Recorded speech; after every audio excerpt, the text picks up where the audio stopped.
Greetings everyone and welcome. It's Sunday once more, which means it's time for another episode of the Captain's Table.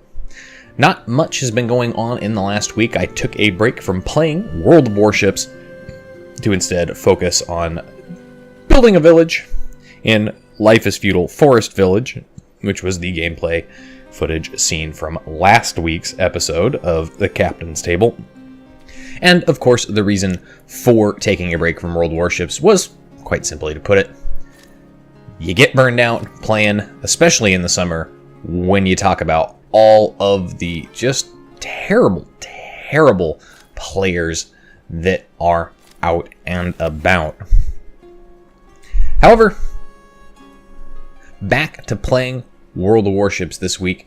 Not playing any random battles at the moment, but I have played some rank, got up to rank 14, and then promptly lost all of those stars with a 5 loss in a row, dropping me all the way back to the irrevocable rank 15. That wasn't nice. That wasn't fun.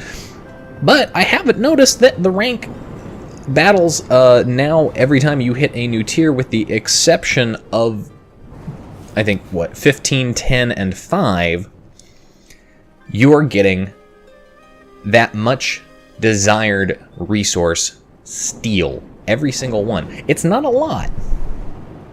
But, technically, I think if you made it all the way to rank 1, you would earn something like 4,000 or 5,000 steel total, if not more than that.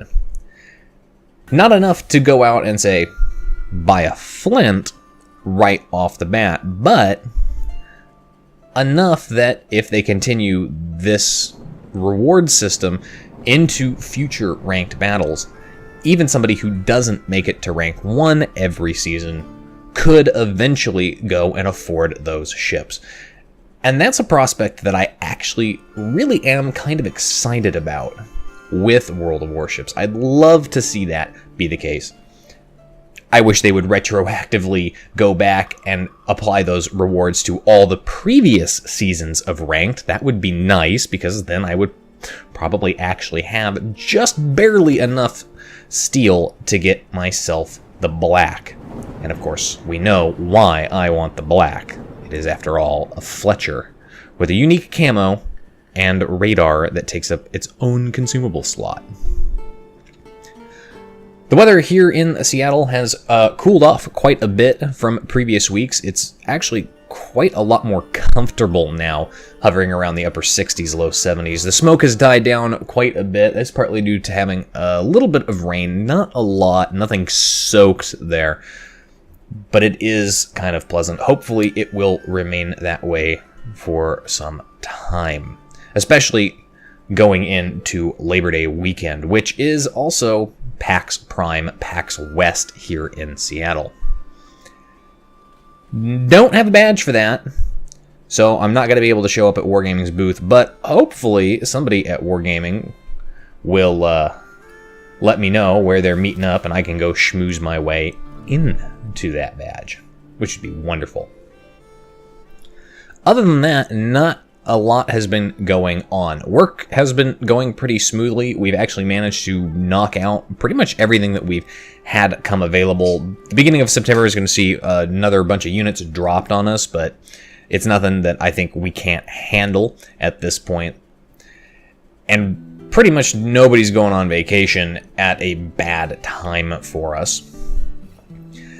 I did have car trouble, if you will, recently. It wasn't necessarily a problem. It didn't majorly impact me, but it was an annoyance, basically.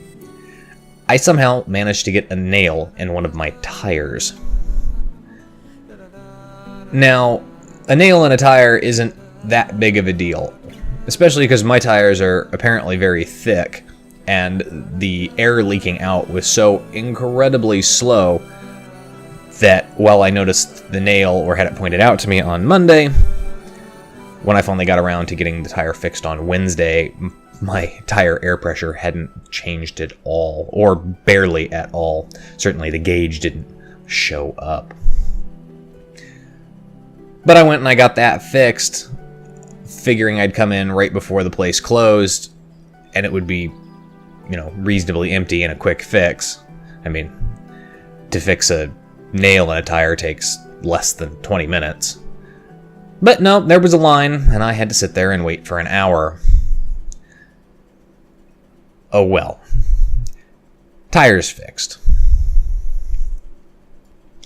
Then, Saturday night, last night, I decided I was going to go to Costco because I did a lot of ferrying around of other people this week, picking up my dad from the rental car place and then back down to the rental car place so he could go get a package he left in the rental car, and then ferrying up to go pick up lunch, which was a mile away, and then ferrying again about half a mile my boss so that she could go to an appointment with her new puppy. It was a vet appointment. The puppy didn't have any shots, and she didn't want to take it outside and walk there. So I volunteered. Had to go to Costco, get gas anyway. Decided while I was there I was going to pick up stuff for dinner. And because I had friends coming over last night to watch a movie, decided that what I would do is I would go and I would get a Costco pizza. If you've never had Costco food court pizza, I highly encourage you to go eat some. It's incredibly delicious, highly addictive, and like $2 a slice. And it's a big slice. A whole pie at Costco is only $10. So I ordered it a little bit before 5 p.m., about 4:55. Ordered this pizza, whole pepperoni, and I waited. And I waited. And I waited. And finally, after about 25 minutes, I got asked again what I was waiting for. The lady at the counter took my receipt. They'd kind of slowed down a little bit. Went back, started looking, couldn't find my order, and it became very apparent it looked like my order may not have actually been put in when it was supposed to. And she came back and told me that it was going to be another 15 minutes. I'd been waiting there for 25 minutes. Another 15 minutes? Can't wait anymore. Have to leave. Gotta go get gas. Got to make my way back home and be ready for my guests. So I asked for a refund. The shift supervisor who was there wanted to know how long I'd been waiting. I didn't tell him it was 25 minutes. I said it was more than 20. But he's like, oh, well, we're running about 30 minutes out for our pizzas right now. And I'm like, well, nobody told me that when I ordered. And I just got told, it was going to be another 15 plus minutes. And I have to leave. I can't wait around. So give me a refund. And that's what he did. That's what he was forced to do. So I wasn't happy about that. On the plus side, I have good friends, and they stopped at Papa Murphy's, which is the take and bake place, not the racist place. Grabbed a pizza that they liked that we could share and got it over here without any issues. And then movie night turned out really, really nice. Watching the extended supercut of Deadpool 2. Lots of additional footage. Some of it actually pretty damn funny. If you haven't seen it, I do recommend getting that movie and watching, or just watching that online, that extended scenes section. Was a little bit confused as to where the blooper, gag reel, and making of portions of the DVD were. Couldn't seem to find it, but then again, there are 3 DVDs, 3 Blu-rays in the pack I bought, including the regular theatrical Blu-ray, the Supercut Ultra 4K Blu-ray, which I found out my PS4 cannot play or refuses to. Disappointing. And then the regular extended cut Blu-ray.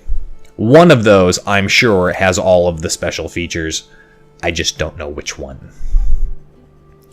Anyway, that's it for this week's episode of the Captain's Table. Not really a lot going on. Minor troubles, but got them all taken care of. More of an annoyance and an inconvenience than an actual problem. Getting back into World of Warships yet again, and Now, finally, having time to sit back, relax, and do the things that I want to do without being under too much crazy pressure. And as always, I'll see you guys next time. This is Captain Rye, signing off.